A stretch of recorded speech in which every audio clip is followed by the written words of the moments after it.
you know what? I want to age well, and I'm interested in anti-aging, but I'm vain enough to want to age gracefully as well and to look good in the process. Today, hack your age on Zestology. Hi, I'm Tony. I'm an author, presenter at Sky Sports, and years ago I went to the jungle and got ill. Very ill. So this is my podcast adventure to find more energy. It's packed with biohacking, science, health tech, supplements, and some of the most well-known experts on the planet. This is something I spent 4 months of my life doing with electrodes glued to my head so that you can do a lifetime worth of meditation. Decide what you don't give a fuck about, which is something you don't care about. Some of it gets quite out there. I had some stem cells sent up to my house that I had stored, and then I injected myself with mannitol. And we even hack hangovers. Alcohol is poisonous. So is water and oxygen in the wrong dosage. So that's my podcast, Zestology. Live life with energy, vitality, and motivation. Hello again, another quality anti-aging podcast today. I actually wrote in the intro, almost published another quality aging podcast, but it's not aging, it's anti-aging today with Zora the Explorer, Zora Benhamu, and we actually met in London. It was so nice to meet her in person. These podcasts are obviously sometimes on Zoom and sometimes in person. I do love doing the ones when we can actually get to meet and hang out together and have lunch afterwards. And Zora's really good at what she does. She is the founder of the website hackmyage.com and is inspiring people left, right and centre in terms of aging better, living longer, aging gracefully. And I think there's two components to what she does, as you'll hear. There's anti-aging and there's also looking good in the process. So it's sort of lifespan, and then it's skin, health, nails, hair. And today on this podcast, we talk peptides, platelet rich plasma, and Zora's experience doing that, sort of like a sort of vampire facial, a healthy Botox alternative, if you like. Anti-aging, circadian rhythm, gerontology, digital nomadism. Zora has been a digital nomad before the phrase was even born, and doing good in the world. And she has some incredible stories about that as well. So here she is, Zora Benhamu on Zestology.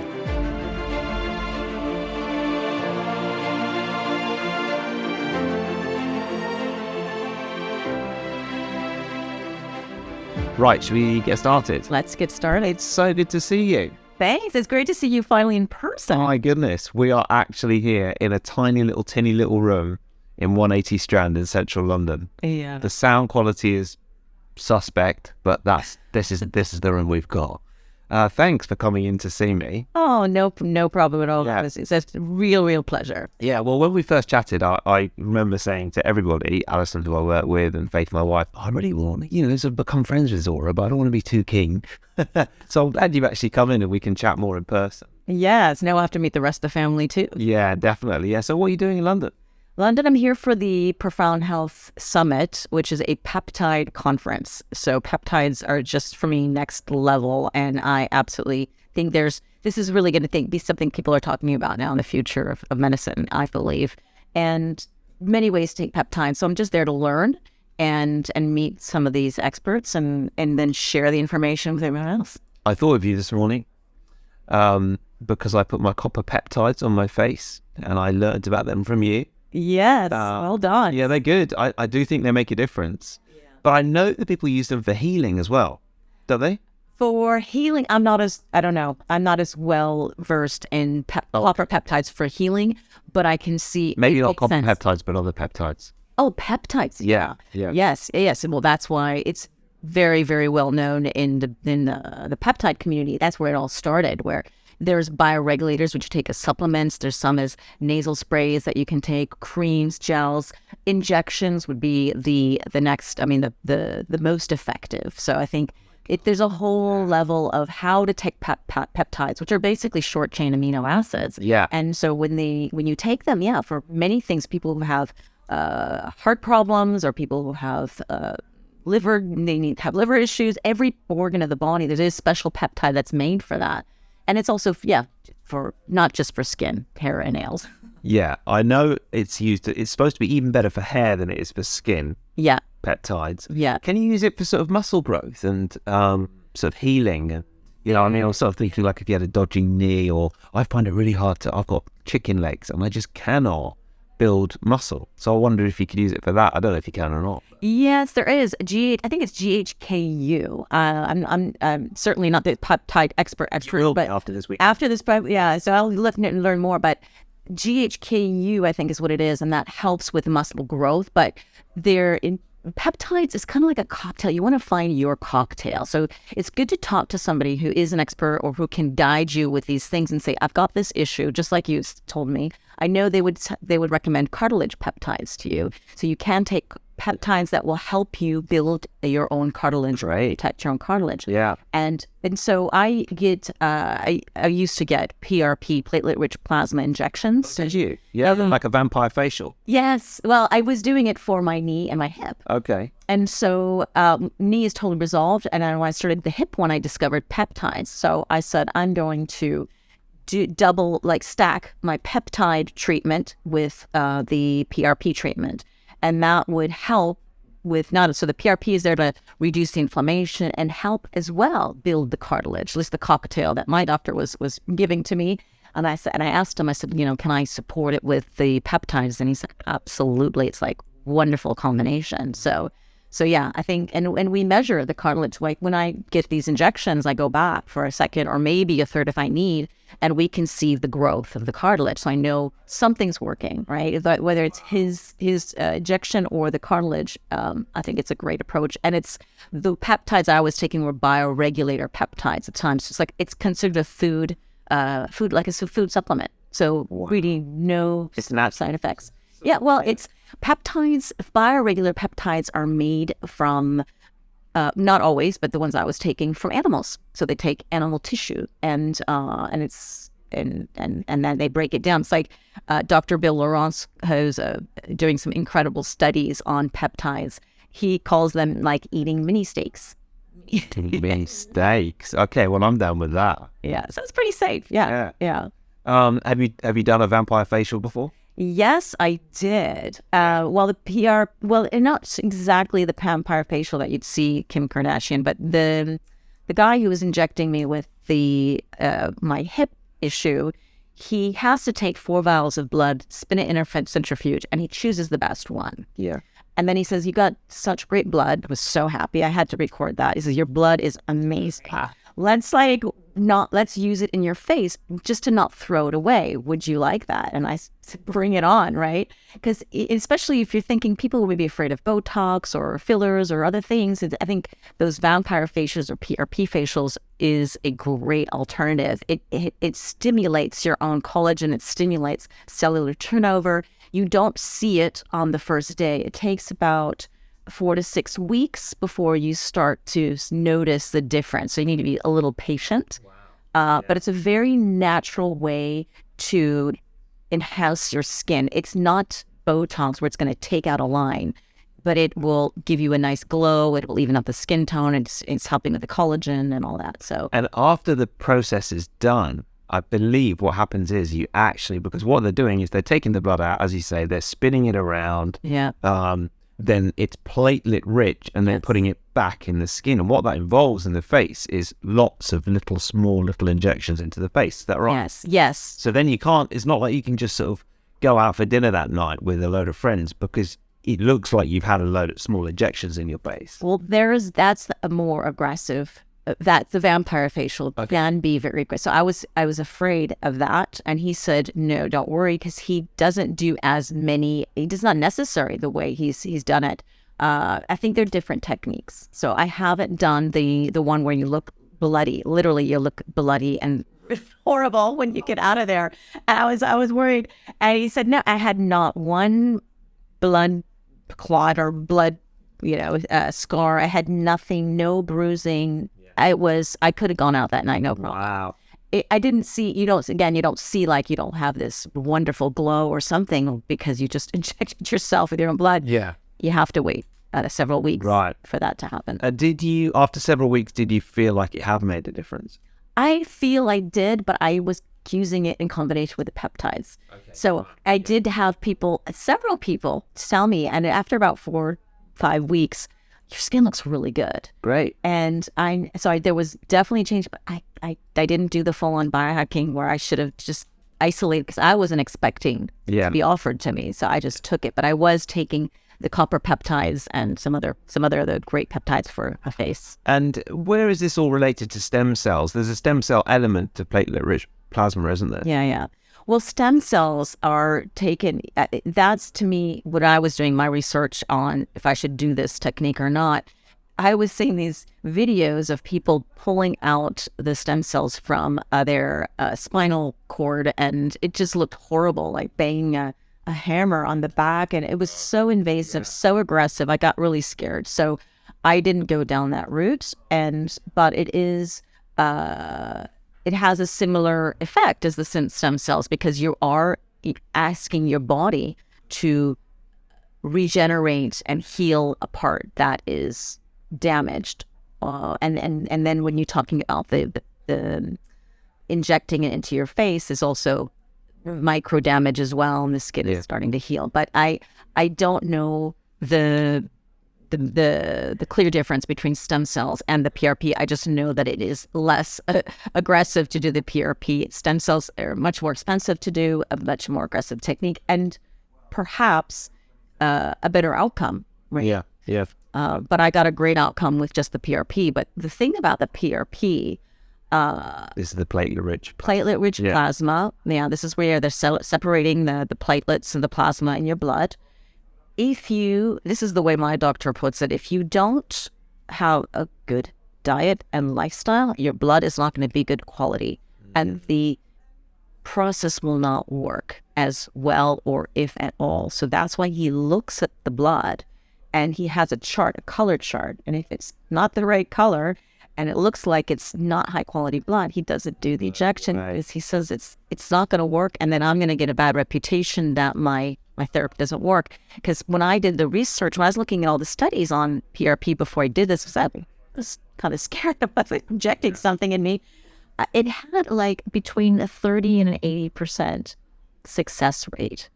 So that's when I asked him, well, what is it that gives you the best success? And he says, you need really good blood, and you need a good doctor who knows how to. And he was excited to. Who is your pat himself?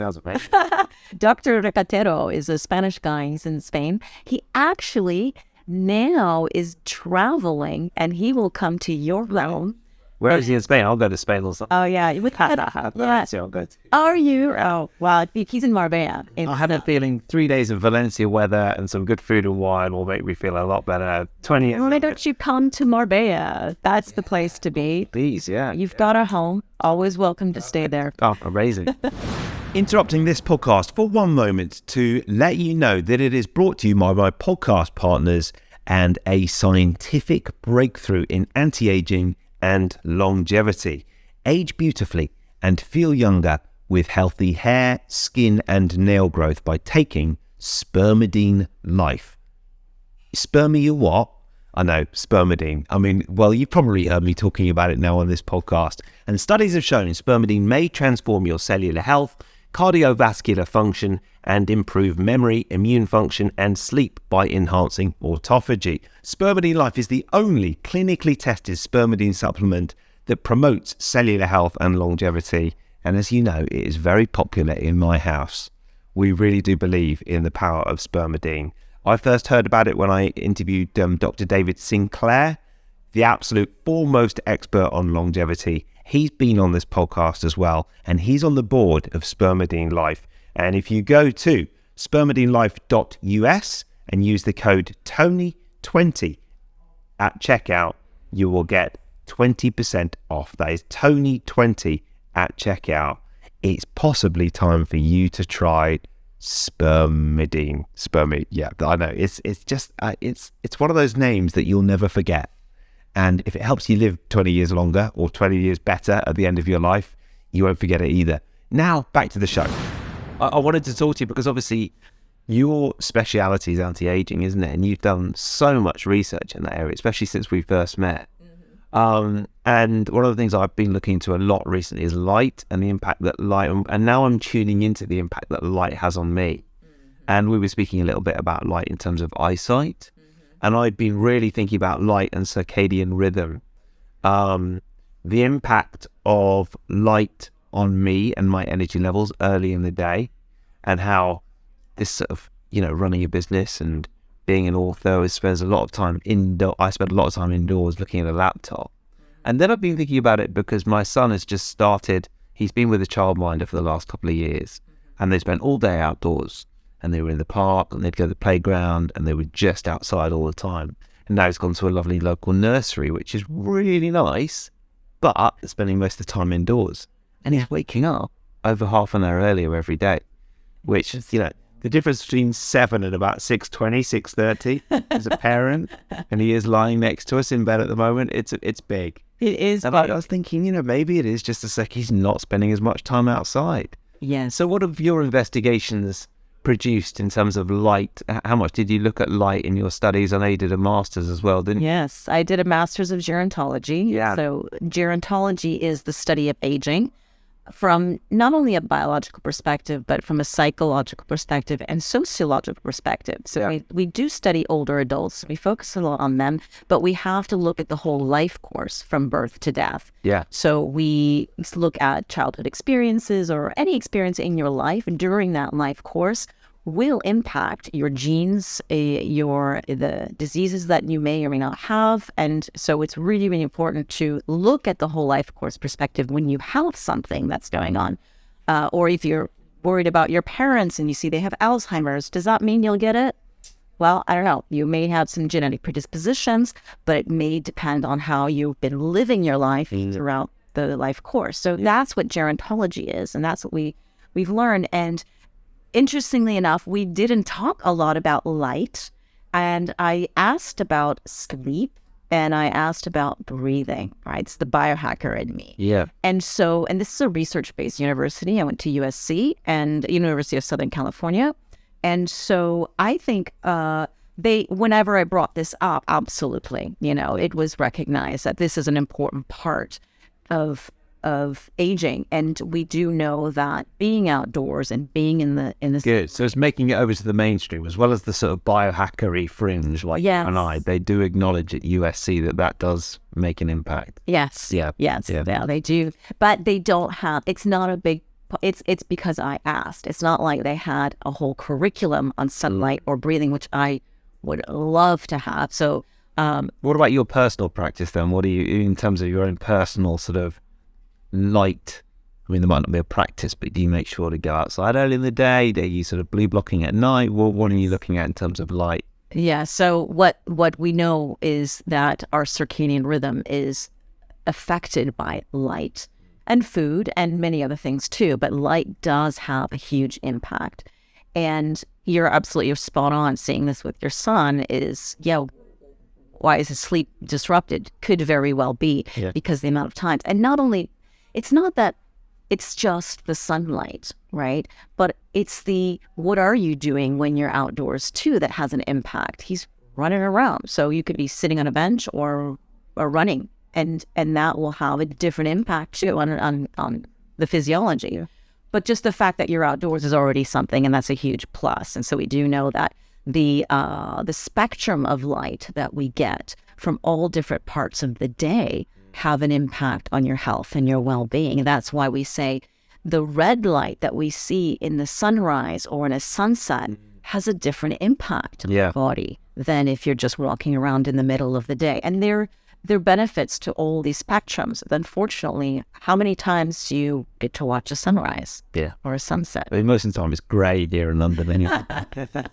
Yeah, but even if it's grey, you still have... Yeah. And what we don't see is the spectrum of light. There's not only red light, there's blue, green, and all of these other spectrums that our body needs. And so that's why the people who use the blue blocking glasses, which I know you have, I have them, and I use them actually during the time I'm on the computer when the sun starts to go down, because when you're outside before noon, and you probably already know this too, is that your body gets the signal that it should produce melatonin later on. Like it's a suppression of melatonin. Yeah. Right?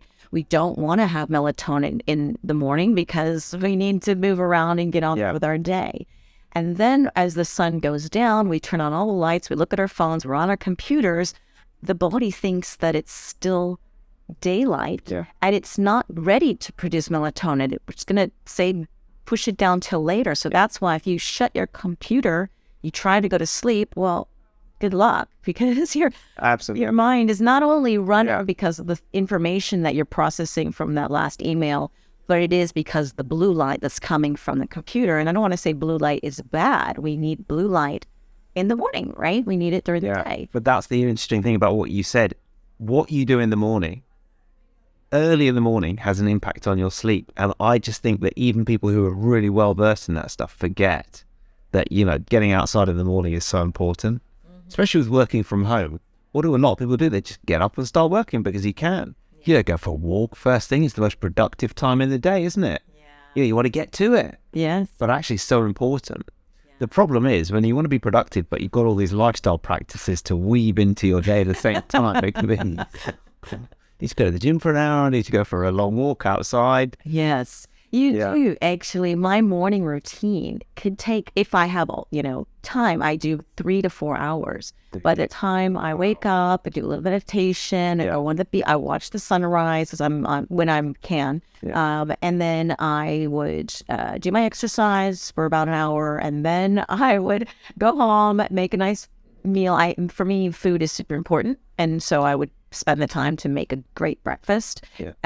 When I do have the time, which I really try to make the time for that. Shower, I need makeup, hair, that takes a little time. It can be like a 4-hour routine. So if I wake up at 6, it's not until 10 that I'm actually working. So, and I can, when I'm traveling or if I have less time, I just condense it all. Everything just becomes much shorter. So you're lucky you've got adult kids. Yes. You want to know what my morning routine is? If I get out, I help my son wipe his bottom. Get it dressed. I remember those days. He's just learned to go to the toilet now rather than use nappies, which is like this just incredible. Life-changing. Yeah. Actually, the real life lesson, because, everyone was sort of saying, oh, no, what we call it potty training. Yes. But that's going to be a nightmare. But we just left him until he was ready. Maybe a bit later in the summer. How old is he? He's 3.5, but overnight he's just picked it up. No way. So it's fine. So I used to live in Russia when my son was, he was 1.5. Yes. And I was pregnant with the second child and she was coming out soon. And so in Russia, we potty train early. And by the time she was born, and he was 2, potty trained. Oh my God. It was crazy. So what we would do is in the summertime, let them run around without the nappies. They'll just do it when they're ready. Yeah, it was, but it sounds quite primal. It was, yeah, it is quite primal back then, but it worked. But I see your concept because we had to work at it. Just be ready. Yeah, it is a lot of work, but it was possible. And it was so life-changing. Thank God when the second baby came. You had the first one already potty trained. Yeah. I do remember that. But I think everything with kids, your children are so lucky, or your son is so lucky because you have so many great hacks and life things that I haven't done with my own kids that of that I didn't do back then.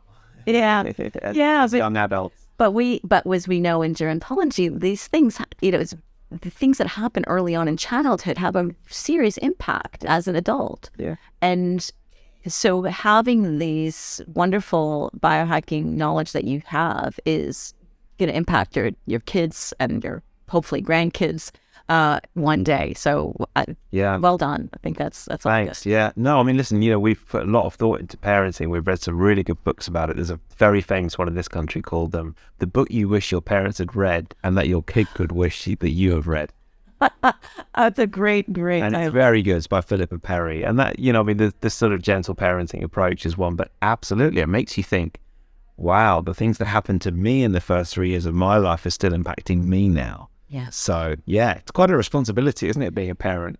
It is. It is a big responsibility. We don't even know it. We're not given it. There's no handbook. You just do it. So, but what we do know is I did an interesting paper on adverse childhood experiences, and I had to choose a disease, any disease I wanted to. Yeah. Because if you have a negative experience or traumatic experience as childhood, it could lead to heart disease and cancer. And I chose diabetes. All of it was crazy. My professor, any disease you want. I was like, okay, you can make that link. Yeah. And so there's things that you can control as a parent, and there's things that you cannot. There's war. Imagine the war in Ukraine right now is very traumatic. It's impacting. I can't imagine the effect on children. On the children and also unborn children, because we know there's intergenerational impacts. So if there's a 20-year-old and then she's having an impact, her genes are being impacted by this war that will affect her unborn child. And right now, we know for sure now this study is going on about men and their contribution to that intergenerational change in the genes. So it is definitely an impact. So this war is bad. If you get out of it alive, you're still going to be paying a heavy price later on. And that was the first thing I thought of when the war broke out. I was like, oh my gosh, the trauma. Even if those, so I brought back refugees from Ukraine to Spain. Did you? I drove 7,000 kilometers from Spain to a Warsaw camp, a refugee camp in Warsaw. I brought humanitarian aid with a convoy of 9 other cars. Yeah. And we filled up the cars with refugees and drove them back to Spain. Did you really? Yeah. Wow. Yeah. So these refugees, what you've done for people. It was an experience of a lifetime. And these people are escaping the war, so they're safe technically, or feel safer. But the amount of stress, the cortisol that's running through their bodies, this is going to have a major impact on their health and their well-being, may just give them a shorter lifespan. So they may get out of the war, but they're not going to have the optimal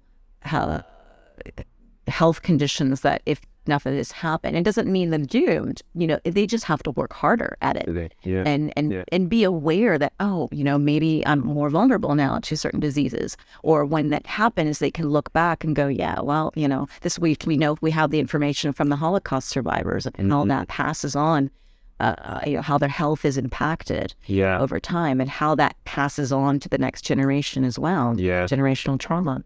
Yeah. So you took them back to Spain.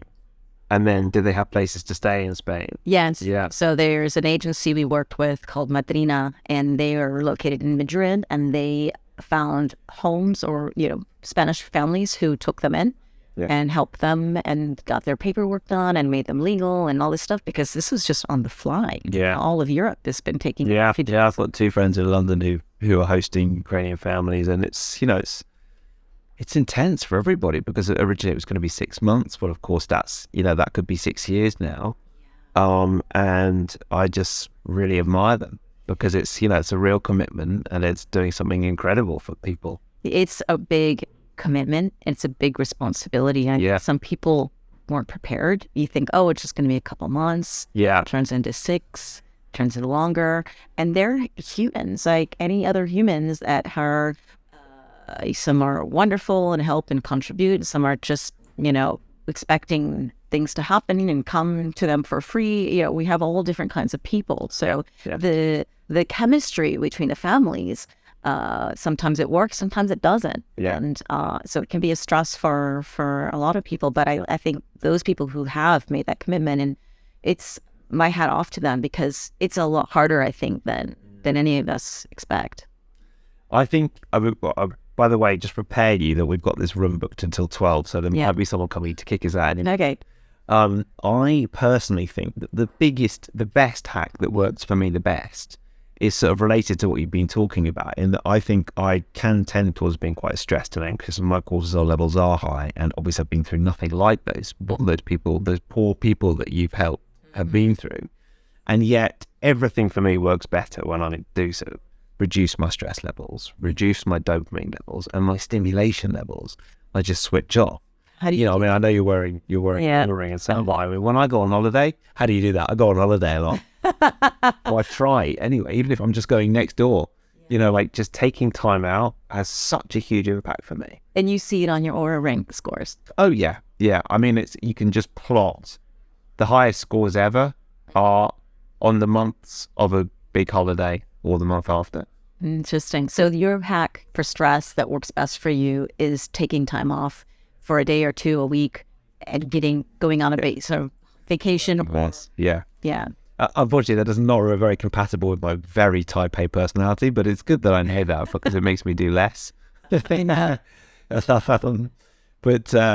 yeah. Now listen, I'm going to ask you what I've asked you before. What is one book you'd recommend and one tip for living with more energy and vitality? And I think the energy one I'm particularly interested in because I know that you're really active in this biohacking world of the space, and different things pique your interest all the time. So what is one book and one tip that you'd recommend?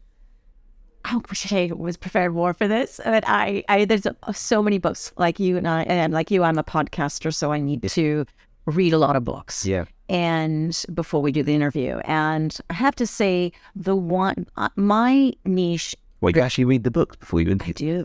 I do. Yes, I do. I like to, but I like to convince myself that it would be more helpful if I haven't read the book. Well, no, it depends how early in advance I get them. Yeah. Right. So if I get them and I skim through it, okay. I do read books, but I don't read it. I'm very impressed that you read them before it. Oh, there's a skim. Yeah, I skim through it, and actually, I'm going to do a course now on how to speed read. So I can get through that. With Jim Quick, I interviewed him on this book. Did you? Very good. Oh no, it's with this. It's Oh, I'll tell you later. It's not coming in my mind, but it is. So the book, my niche is biohacking for women over 50. Yeah. Okay. Or health and wellness, if you don't know what biohacking is, but I'm sure your audience knows. Yeah. And so I'm very concerned about that age group. And one book I had to read for the podcast that just blew my mind was Dr. Stacy Sims' Next Level. Okay. Next Level is about women going through menopause and women who are athletic. And so these women are generally healthy. I mean, when you're, taking care of your exercising, for example, you may be more concerned about what you eat. So this population is actually having a very different outcome in terms of biohacking or any health procedures that you're taking or doing than from men or from the average population. Because one thing that really marked me was most studies in general are done on men or on male mice, all right, or male, because women didn't have to be included in studies up until I think it was 1990 something, and then it was mandatory that women are. But even though it was mandatory, women are not. The data is not always included in the outcome in the research because women are complicated, quote unquote. They have hormones. Yeah. We have menopause. We get pregnant. We have the cycle. We get, it's periods. I mean, all of this stuff is researchers don't want to deal with this. Yeah. They say it's complicates things. In USC, I met a brilliant scientist. She has her own lab, Dr. Berenice Benayoun. She says, no, it's actually not that complicated. So I'm very interested in having her on the podcast and explain that. But research it's expensive and it takes a lot of time. So when you have females involved, researchers don't tend to like that. And so they exclude a lot of women out of their studies, or they exclude the data until even recently. And so that blew my mind. So every drug, vaccination, technique, keto, all this fasting, all this stuff that we know it works great on a man. Women, we don't really know yet. It's hard to conclude. And it makes perfect sense because I was health coaching a lot before this. Yeah. And I would put women on a keto, and it's just, I'd say 80% of them didn't like it, were very successful. The guys, every time. Yeah. So in my own little world, I could see that impact. And I could see because women have these hormones that we have. So men have a 24-hour hormonal cycle, and women have a 24 and a monthly cycle. Yeah. Right. And then menopause is a whole other can of worms. So if you're female, like really, if you're biohacking techniques are not working for you, consider your hormones. Maybe, and it doesn't mean you can't do those hacks, but you may need to change them and alter them based on your cycle or based on your menopausal journey. Yeah. So that book really made an impact on me. And what she concluded with the research, Dr. Stacy Sims is an exercise physiologist and a nutritionist and a researcher, and she's just, the studies that she presented to us was fasting is not good for women. Fasting is particularly not good for athletic women. And fasting is really not good for women going through menopause and who are active, which blew my mind too, because we're all into fasting and autophagy. Yeah, of course, yeah. Right? Wow. So I highly recommend Next Level, Dr. Stacy. Thank you. Were just reading that, like, just I read every word of that book. I didn't skim through that one. So that's the latest book that blew my mind. Okay. It particularly for this age group, but I would say anyone who is a male living with a female or training females or with older women or anything really have to be aware of this, because the training cycle, the training plan for a woman should be very different than for a man, no matter what age you are. And then if you consider an older woman who is athletic and considering, oh, we may have a hip issue, we may have cartilage damage, we may have all this stuff that happens, we need to adjust the training. And I believe that when you get older, some people say, oh, we should take it easy. Oh, we don't need to exercise as much. I say, absolutely not. We need to bump up our game. We need to exercise more. Yeah. We need to take care of ourselves. We have to work harder at taking care of ourselves. So things speed up after 50, not slow down. Yeah. And there's many, many reasons which she covers in the book. I think it's absolutely a must read particularly for women over 50. Brilliant. And then one tip for living with more energy and vitality.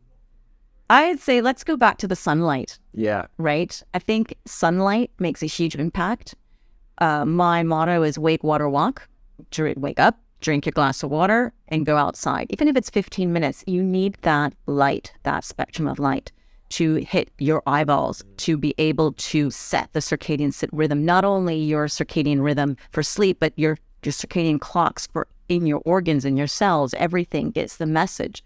Time to wake up, get outdoors. Yeah. And you will get that energy. And if you can ground, take off your shoes, walk in some grass or some dirt, pebbles, put your feet on the ground, and then get back to work. But really, it takes 15 minutes a day, or if it's 5, like start with 5 too, whatever you can, just get outdoors, get the light hitting those eyeballs, set the circadian, and you will feel more energetic, and you will actually feel tired at night, and you will actually go to bed and feel, rejuvenated the next morning. Yeah. Well, we got to go now and have a bit of lunch, potentially outside.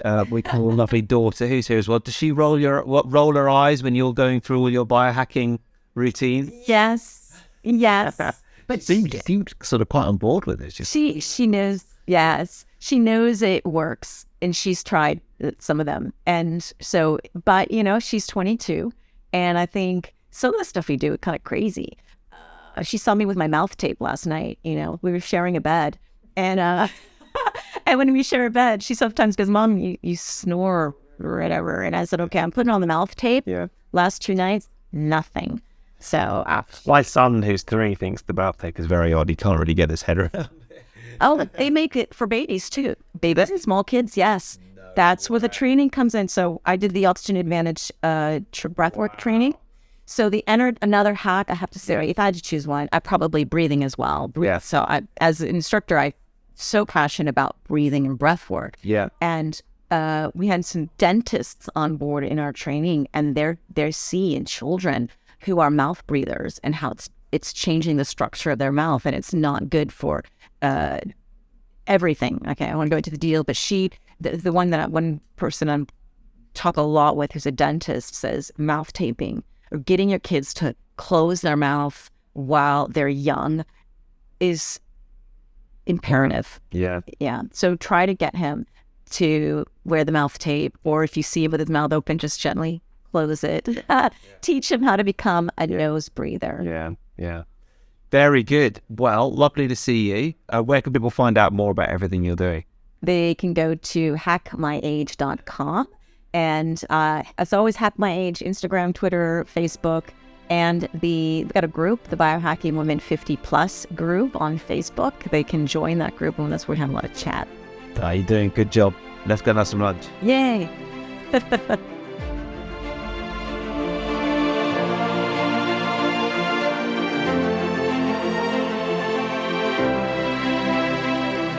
Thank you to Zora. Thank you for listening to Zestology. As always, next week, one of the best guests that we've ever had on Zestology. He is a world-renowned expert and had the #1 book on Amazon for a few days, beating Hillary Clinton, Oprah Winfrey in the process. He's absolutely superb, knows his subject inside out, and some revelations and some controversy in his world at the moment. So I wanted to get him back on. So that's next week. Hope to see you here for that. Before that, this show has been brought to you by my podcast partner today, Spermidine Life. I am so proud and pleased to link up with them, and I really wanted them to be the partner for today's podcast because it's so appropriate, because this podcast has been all about anti-aging, and Spermidine Life is all about anti-aging and longevity. And, you know, just like as Zora talks about, it's about feeling young and staying young, but also aging beautifully with healthy hair, skin and nail growth as well. And I mean, the studies are incredible around spermidine already, and there's a lot more in the pipeline, but already we know that it can transform your cellular health, cardiovascular function, and improve memory, immune function, and sleep. And the science is definitely emerging on the sleep, but that's one of the most interesting areas for me. And as the highest concentration of naturally extracted spermidine on the planet, Spermidine Life is the world's best solution for maximizing the positive impacts of spermidine. Plus, it's just a great name, isn't it? You know, it's a dinner party conversation. Guess what I've been taking? Spermidine. So you can go to spermidinelife.us, that is spermidinelife.us, and use the code Tony20 at checkout to get 20% off all Spermidine Life products and essentials products as well. So go to spermidinelife.us, use the code Tony20, get 20% off, and have a dinner party conversation piece opener right there. Let me know how you get on as well. That is it for today's podcast. I hope you've enjoyed it. I hope you've enjoyed the anti-aging theme throughout. And I will see you next week for my very special return guest, who I'm really excited to welcome back.